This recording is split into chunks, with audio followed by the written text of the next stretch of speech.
Next slide, please. Next slide, please. Ang kampanyang kontra illegal na droga ng Administrasyong Duterte ay hindi lang basta-basta nagsimula sa kalsada at barangay.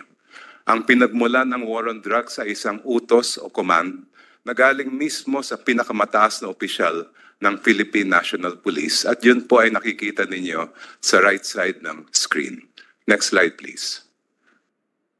Ang una po niyang reference sa kanyang command circular ay ang pronouncement ni President Rodrigo R. Duterte to get rid of illegal drugs during the first 6 months of his term. Next slide, please. Sa PNP CMC 16-26, ang konsepto ng operations sa Project Double Barrel ay unang-una ito ay ilulunsad sa unang araw ng Chief PNP at pangalawa ito ay may dalawang sangay, kaya double barrel po ang tawag. Project Tokhang and Project HVT. Next slide, please. Ayan po ang diagram ng double barrel. Project HVT ay high value target at Project Tokhang ang lower barrel. Ano ngayon ang ibig sabihin po, next slide, ng Project Tokhang? Yan yung alam natin ng mga house-to-house visit ng pulis sa mga pinaghihinalaang sangkot sa illegal na droga. Next slide. Ano naman ang Project HVT? Ayan po yung tawag na high-value targets, yung mga involved na drug personalities sa international at domestic drug trafficking. Next slide, please. Kaya ang tanong po ay, ano ang pinagkaiba ng Project Double Barrel sa mga dating anti-illegal drugs campaign ng pamahalaan? Dalawa po ang pinagkaiba. Next slide. Unang-una, may utos sa loob ng command circular na yan na mag-neutralize at mag-negate ng mga suspected illegal drug personalities. Pangalawa, ang utos ay gumamit ng drug list para tugisin ang mga sangkot umano sa illegal na droga. Next slide, please. Siyempre po, alam naman natin lahat, ang trabaho ng pulis ay mag-imbestiga, magkalap ng ebidensya at magsampa ng kaso laban sa mga salarin. Kaya ang tanong ay, bakit nag-iba ang utos sa Project Double Barrel? Imbis namang aresto at magsampa ng kaso, bakit neutralize at negate ang iniutos ng CMC 16-2016? Imbis na magkalap ng ebidensya para sa korte, bakit drug list ang iniutos nitong command circular? Next slide, please. Paulit-ulit po ang utos ng command circular na ito na mag-neutralize. Mismo sa purpose ng circular nakalagay na dapat i-neutralize ang mga illegal drug personalities sa buong Pilipinas. Next slide, please. At sa loob ng circular, nandiyan po naka-highlight sa dilaw, yan yung mga paulit-ulit na command to neutralize and to negate. Next slide, please. Wala naman po sa batas ang salitang negate at neutralize, kaya libre ang pulis na unawaan ito base lamang sa kanilang sariling interpretasyon. Kumbaga, Your Honors, ay bahala na sila magpasya kung ano ang ibig sabihin nito. Ang tanong po ngayon, siyempre, ay ano ang pagkaintindi o pag-unawa ng pulis sa utos na mag-neutralize at mag-negate? Next slide. Ang mga susunod po na salitang paggamit ng neutralize at negate ay galing mismo sa mga opisyal ng PNP. Next slide, please. Si PNP spokesperson, Senior Superintendent Carlos noong 2016, mismo ang nag-announce noon na ang ibig sabihin ng neutralize ay pinatay o killed. At mismo siya nag-announce na papalitan na nila sa mga report ng double barrel. Imbis na killed, ang ilalagay nila ay neutralized. Next slide. Ang mga susunod naman ng mga police reports ay sinulat at nanggaling mismo sa mga units ng PNP sa Santa Ana, Manila. Makikita dito, paulit-ulit din nilang ginagamit ang neutralized kaugnay ng Project Double Barrel at ang pagpatay sa suspect dahil umano siya ay nanlaban. Ito po yung isa. Next slide, please. Ito ay isang information report galing sa PNP Santa Ana. Elements of Santa Ana Police Station will step up for the suspect's immediate apprehension and neutralization. Kung ang ibig lang sabihin ay hulihin yung suspect, bakit pa dinagdag ang salitang neutralization? Next slide, please. Yung suspect po dito ay nailagay sa isang drug watch list at medyo maliit lang pero may makikita kayong handwritten notation sa tabi ng pangalan niya, killed, at yung petsa kung kailan siya pinatay. Next slide, please. And one more. Next slide, please. As predicted in the PNP information report, ang tatlong suspect, Mr. Manawis at 2 bunuan, ay na-neutralize o napatay sa isang bypass operation dahil sila raw ay nanlaban. Next slide, please. May hawak pa po ang flag ng mga 20 sets pa ng mga police reports galing din sa Police Santa Ana na ganon din, halos eksakto word for word ang paggamit nila ng salitang neutralize. Ang nakita po namin pattern, una, bago magsagawa ng police operation, na-identify na yung suspect bilang target for immediate apprehension and neutralization. Pangalawa, halos lahat sila ay nasa drug watch list. Pangatlo, nung nagkaroon daw ng bypass operation, lahat sila ay nanlaban at pinatay. Next slide, please. Pero hindi lang po ang Santa Ana Police ang gumagamit ng neutralize, pati sa Tondo, meron din po. Next slide, please. Ito ay sa isang operation tungkol sa pagkapatay kay Rex Apari. Died during police operation. The operation resulted in the neutralization of the suspect. At hindi lang po yon, next slide please, si Colonel Espenido na nandito po ngayon ay nung tumestigo sa Quadcom ay umamin na ang ibig sabihin na neutralize ay kill. Next slide please. Tinanong po siya ni Congressman Owaminal, does that include referring to neutralization? Colonel, na ang pagpatay sa target, ang sagot po, kasali na, Your Honors. At hindi lang po siya, next slide please, pati ang PIDEA Chief, si Director General Lasso, ay inamin din ng ibig sabihin ng negate at neutralize ay kill. Next slide, please. Tinanong po siya ni Congresswoman Luistro, can you please enlighten us, ano pong ibig sabihin ng negated? Answer ni General Lasso, it is neutralized, Your Honor. I mean, he was killed already. Negated for the case of Mayor Halili would then mean that he is dead already. Yes, Your Honor. That is why it was neutralized already. Sagot, yes, Your Honor. Next slide, please. Ibinulgar din ni Colonel Royina Garma sa Quadcom ang reward system na itinupad sa Duterte drug war.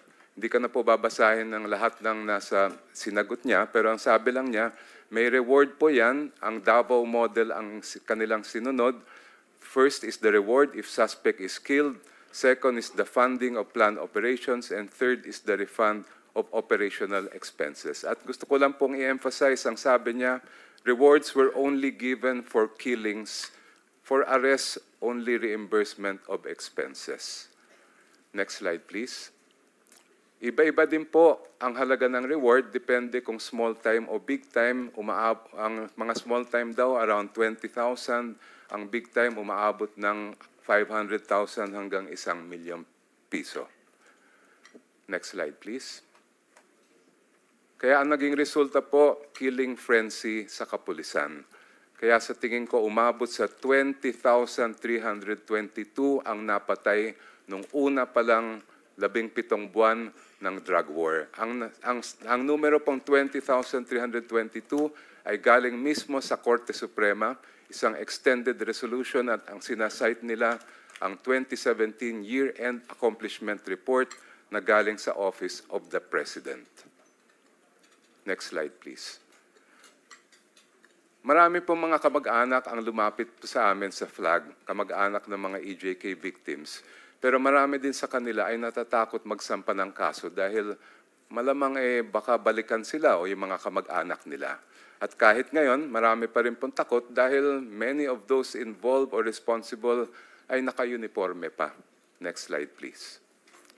Pero meron po kaming isang testigo na kasama po ngayon, isang survivor ng EJK, si Roger Herrero, na nung siya ay binaril, akala ng pulis siya ay patay na, Nakahanap siya ng tulong, nadala siya sa ospital.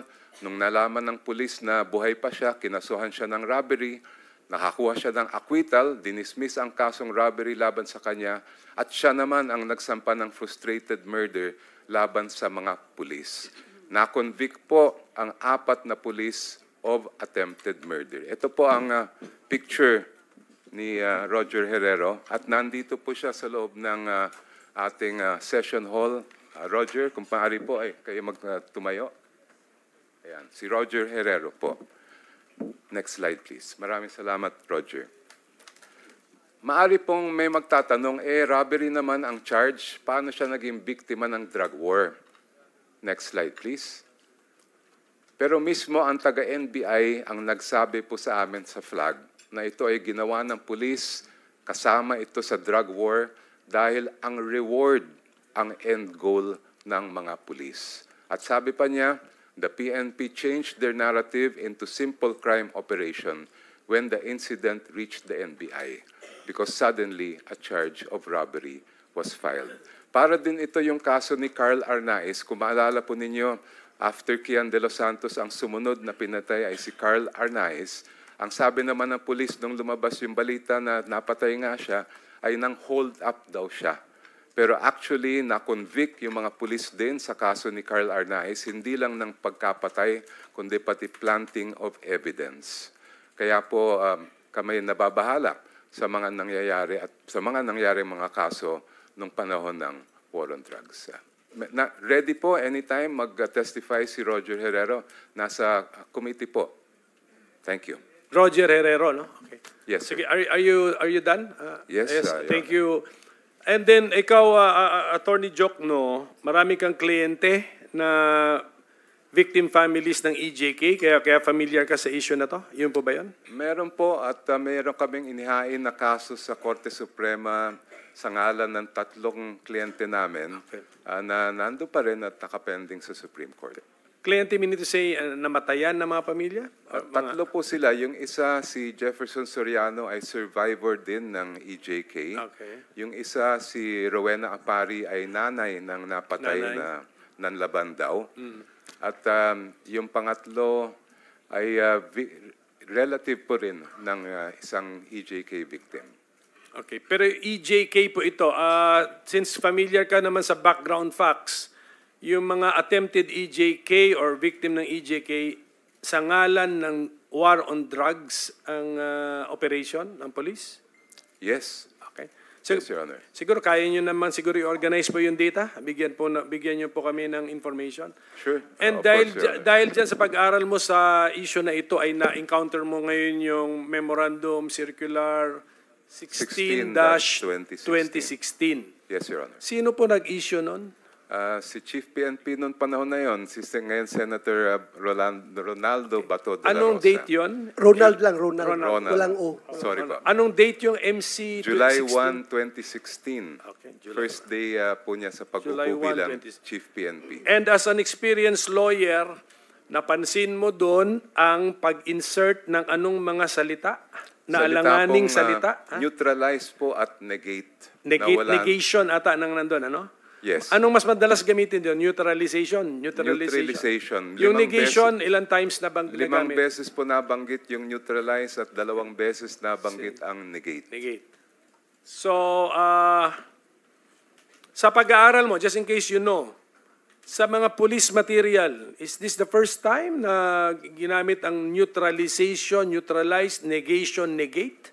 May mga 1 or 2 na mga police documents na nakita ko po yan, pero wala akong alam na may ganyan sa mga utos sa drugs, lalong-lalo na sa war on drugs, kundi ito lang CMC 16-2016. Pero yung mga naalala mo na-encounter mo yung terms, in what context mo naman sila na-encounter? In police documents? I think it was pointed out by then Justice Carpio in one of the hearings, the oral argument during the Almora case, the war on drugs case. Siya po ang nagbanggit po sa amin nung kami nakaharap sa Supreme Court. Alam mo, diniscuss ko na rin sa staff ko yan eh. What would be a better word to replace neutralization or negation if you do not have killing as included in the meaning of the word.